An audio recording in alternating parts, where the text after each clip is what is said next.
이번 세미나 발제를 맡은 임주경, 원종은이라고 합니다. 네, 저희는 SROI 스포츠라는 모델을 사용한 논문에 대해서 발제를 맡게 되었습니다. 우선 초반부는 임주경 석사과 선생님이 발표를 하고 후반부는 제가 이어가도록 하겠습니다.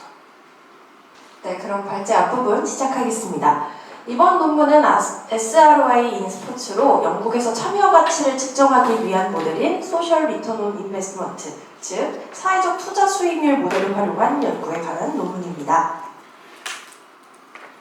이 논문의 저자 라리사 교수는 셰필드 헬럼 대학교에서 스포츠 경제학을 가르치고 있습니다.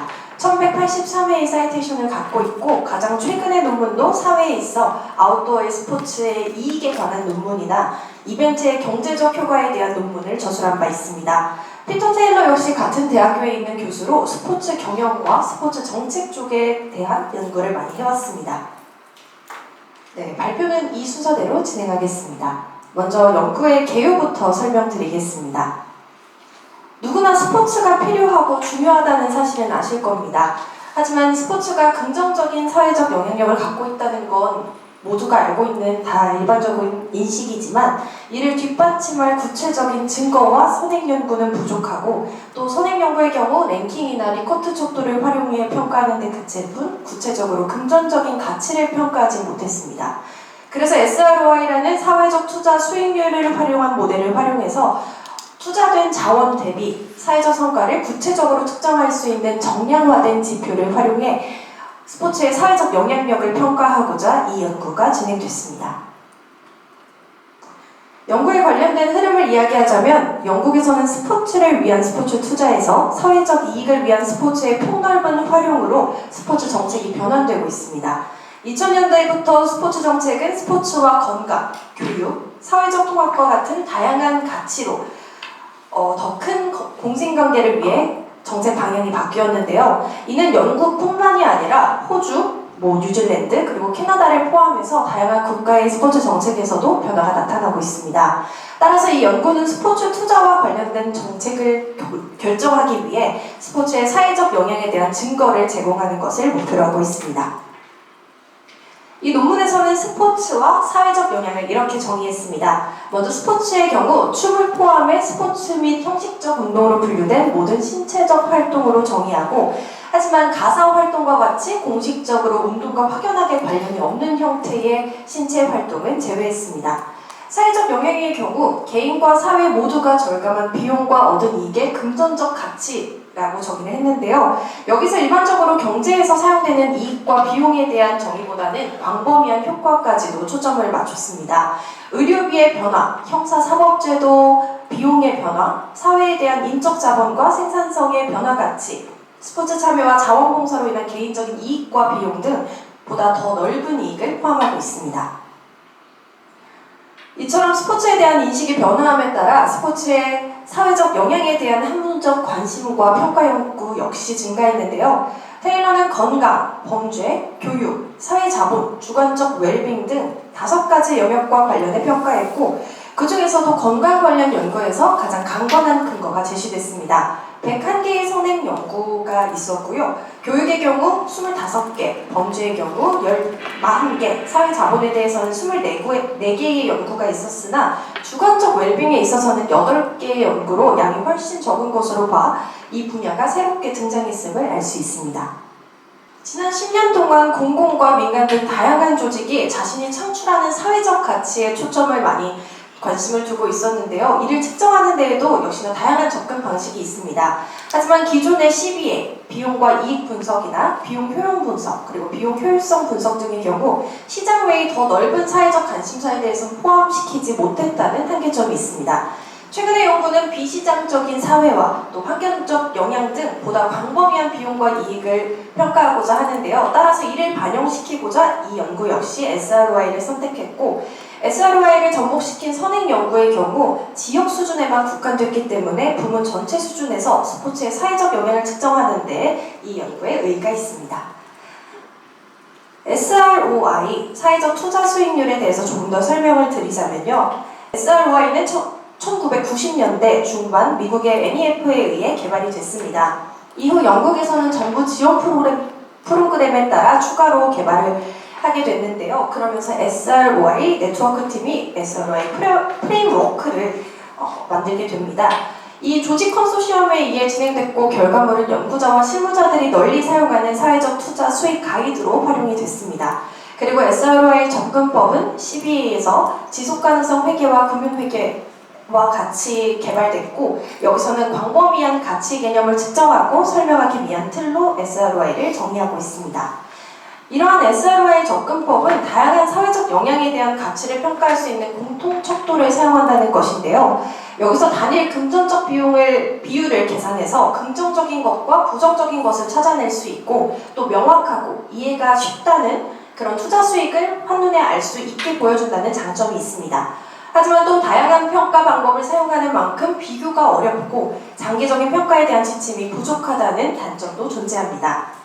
하지만 그런 단점들은 SRY뿐만이 아니라 다른 가치평가에 대한 모든 과제이기 때문에 다양한 활동의 사회적 가치를 측정할 수 있는 가장 실용적이고 투명한 프레임워크로 SRY는 현재 주목받고 있습니다. 그렇다면 스포츠의 사회적 영향 평가에 있어서 SRY 분석을 어떻게 사용하고 이 연구 결과는 어땠는지 이어서 원종호 선생님이 발표하겠습니다. 이 연구에서 사용된 반복론부터 설명하고 구체적으로 어떻게 13, 14년도 영국의 사례로 어떻게 SRY 평가를 했는지 살펴보도록 하겠습니다. 자, 우선 이 SRY라는 프레임의 그 7가지 대원칙이 있습니다. 그래서 다들 읽어보셔서 아시겠지만 이해 당사자를 명확히 파악해야 되고요. 그리고 또한 이 인터벤션이나 정책 이런 것들로 통해서 변화하는 것이 무엇인지 정확히 파악하고 또한 중요한 것, 여기서 메타 되는 것을 평가하는 것이 중요하다 하고 물질적인 것, 당연히 측정 가능한 것이어야 되겠죠.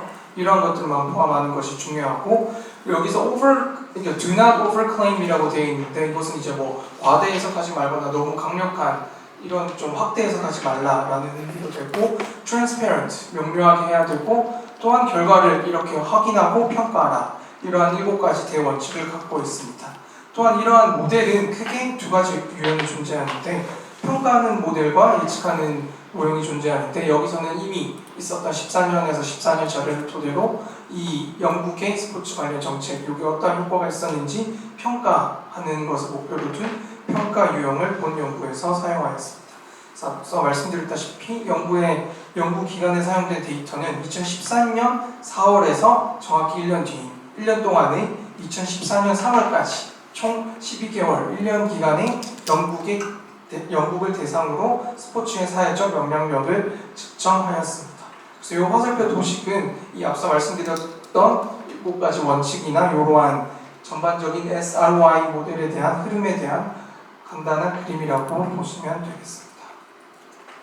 자, 다음은 이 SRY라는 모델을 적용하기 위해서 몇 가지 가정이 필요합니다. 그래서 당연히 이게 절대적인 무슨 법칙이 아니기 때문에 모든 곳에 통용되는 것은 아니기 때문에 본 연구에서는 크게 4가지 가정을 두고 분석을 실시하였습니다. 그래서 이 첫 번째 가정은 이 모델 자체가 영국 외 스포츠 참여자와 자원봉사자의 결과 변화를 추정하는 데 관련이 있다고 해서 이제 이게 추론적으로 이게 영국의 사례에서도 효과가 있다라는 접근을 하기 위한 가정을 했고요. 또한 2번째 가정은 스포츠 혹은 신체 활동이 여기서는 요것만을 대상으로 했고 이렇게 스포츠나 신체 활동과 관련 없는 것은 대상으로 하지 않았다라는 가정을 갖고 왔고요. 3번째 가정은 이제 봉사활동이 사실 되게 모호한 경계선에 있는 부분이 많은데 일반적인 봉사활동도 스포츠 봉사활동과 관련이 있다라는 가정을 갖고 왔고 마지막의 가정은 Active People Survey라는 측정 방법을 통해서 이제 스포츠 참여를 검증하는 데 필요한 기준은 이제 사회적 영향을 평가하기 위해 적합하다라는 가정을 들고 이 방법론을 연구에 도입하였습니다. 그래서 본격적으로 이제 요거는 정말 일반적인 방법론에 대한 이야기였고 아까 말씀드렸던 14년에서 14년 요 1년간의 평가를 영국의 사례로 어떻게 했는지 구체적으로 살펴보도록 하겠습니다. 우선 첫 번째는 이해 당사자를 파악해야 됩니다. 그래서 스테이크홀더, 스테이지 1에 관한 내용인데 당연히 스포츠 참여를 통해서 변화를 경험하거나 영향을 미치는 개인 혹은 집단을 대상으로 했고 크게 4가지 집단으로 구분했는데 이것은 테일러 등의 2015년 연구를 참고했고 또 나이에 따라서 뭐 구체적인 이따 쭉 보겠지만 크라임 에듀케이션 같은 세부 항목에 대한 나이를 구분하여 설정하였습니다. 그래서 크게 4가지 섹터는 퍼블릭 거버먼트 약간 공적 섹터겠죠. 그리고 프라이빗 요와 반대되는 사적 섹터 그리고 컨슈머 섹터 약간 소비자 섹터가 있고 그리고 이제 제3의 섹터라고 해서 이제 봉사활동이나 뭐 유소년 이쪽으로 구성된 섹터로 총 4가지로 구성을 하였습니다.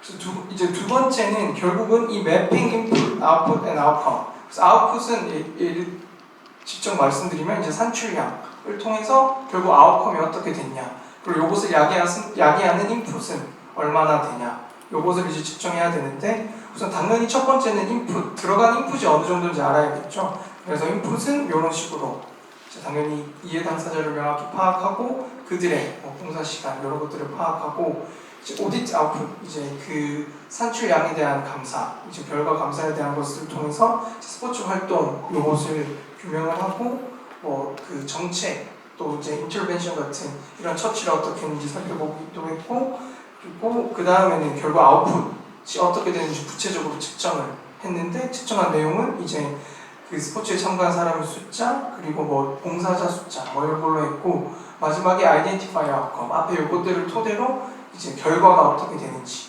그래서 어떻게 건강이 얼마나 좋아졌는지 범죄율이 얼마나 낮아졌는지 뭐 교육적인 퍼포먼스 얼마나 좋아졌는지 인적 자원의 향상이 어떻게 이루어졌는지 뭐 이런 것들을 통해서 아웃컴을 평가하고 그럼 미리 설명을 드리자면 이 SROI라는 마지막 산출식은 되게 간단합니다. 그래서 전체 아웃풋 결과를 투입된 인풋으로 그냥 나누는 값이 그냥 최종 값으로 나오는데 그걸 이제 구체적으로 어떻게 계산했는지 좀 더 살펴보도록 하겠습니다. 그래서 이제 measuring and valuing outcome이라는 건데 그래서 결국 그 13년에서 14년 그 기간 동안에 변화한 게 어떤 건지 참고해야 되는데 그래서 이 항목이 크게 이따가 보시면 아시겠지만 하나 둘셋넷 다섯 크게는 5가지고 이제 세세하게 11개인데 건강은 총 5가지 항목을 제시를 했고 17개 메인선행 연구고 범죄와 교육은 뭔가 제한점이 약간 세부적으로 있었는데 그래서 모든 선행 연구를 쓰지 못했고 각각의 이제 스포츠 참여가 이 범죄와 교육에 긍정적인 영향을 미치더라라는 연구에 각각 16개, 24개의 긍정적 효과 연구만 참고했고 이제 주관적 웰빙은 이제 삶의 만족도, 라이프 세티피케이션이랑 관련지어서 측정을 했고 인적 자원은 시장 가치 외에 생성되는 가치의 변화 요것으로 측정을 하여서 평가를 하였습니다. 그래서 구체적으로 어떻게 됐는지 사실 이 표를 갖고 한 방에 설명하는 게 좋은데 아까 말씀드렸다시피 크게 5가지 건강, 범죄, 교육, 그리고 주관적 웰빙, 인적 자원인데 각각 그래서 사실 여기서는 헬스는 뭐 저희 전공에서 많이 다루는 내용은 아닌데 이 구체적인 그 각 질병의 W를 갖고 와서 그 각 질병이 어떻게 감소됐는지를 구체적으로 살펴봤고 그거에 대한 키 레퍼런스들은 여기 우측에 표시가 되어 있습니다. 그리고 헬스에서 5가지는 이 주요 질병의 감소를 봤지만 한 가지는 이제 굿 헬스라는 이제 이거는 셀프 리포트로 했는데 이게 스포츠 참여자가 비참여자에 비해서 굿 헬스라고 자가 리포트를 어느 정도 했는지 살펴봤고 당연히 범죄율 교육은 각각의 이러한 내용으로 측정을 하는 것을 알 수 있습니다.